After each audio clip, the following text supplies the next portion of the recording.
Interesting गोष्ट म्हणजे वेर्णेकर साहेब खालून त्यांनी चेस केलं त्या दोघांना आणि त्यांना कळलं ज्या वेळेला ती दोघं जण फुटओव्हर ब्रिजवर गेलेत त्यावेळेला ते टाइम्सच्या बिल्डिंगमध्ये जातात आणि तिसऱ्या मजल्यावरून ह्या ब्रिजवर त्यांचा फोटो काढण्याचा प्रयत्न करतात आणि वेर्णेकर साहेब बहुतेक की तिकडे वर होते आणि तिथून ते फोटो काढण्याचा प्रयत्न करत होते. त्यांनी 2-3 फोटो काढले पण ते काय क्लिअर आले नाही. मग त्यांनी फ्लॅश वापरला आणि तो फ्लॅश एका बुटक्या आतंकवाद्यांनी बघितला असं वेर्णेकर साहेबांचं मत आहे. आणि त्याने इकडे समोर बिल्डिंगवर त्यांच्या दिशेने गोळीबार केला होता. तो बुटका आतंकवादी कोण होता ते तुम्हाला माहिती आहे कारण बऱ्यापैकी जेवढे पण साक्षीदार होते ज्यांनी कोर्टामध्ये साक्ष दिली त्यांनी यांचं प्रामुख्याने एक आयडेंटिटी सांगितली म्हणजे दोघांमधील एक बुटका होता आणि एक लंबू होता. तर लंबू होता तो म्हणजे इस्माईल खान होता आणि बुटका होता तो म्हणजे अजमल कसाब होता.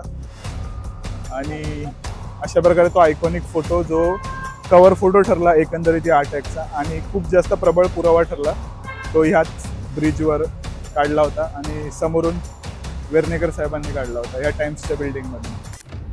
याच पुलावरून ती दोघं खाली उतरली आणि ते बदरुद्दीन तय्यबजी मार्ग पकडून कामा हॉस्पिटलच्या दिशेने निघून गेली. बाकीची स्टोरी टू बी कंटिन्यूड. बाकी कामा हॉस्पिटल त्यांच्या प्लॅनमध्ये होतं का किंवा मग ॲक्सिडेंटली ती लोक तिथे जाऊन पोचली या सर्व गोष्टी आपण पुढे पाहू.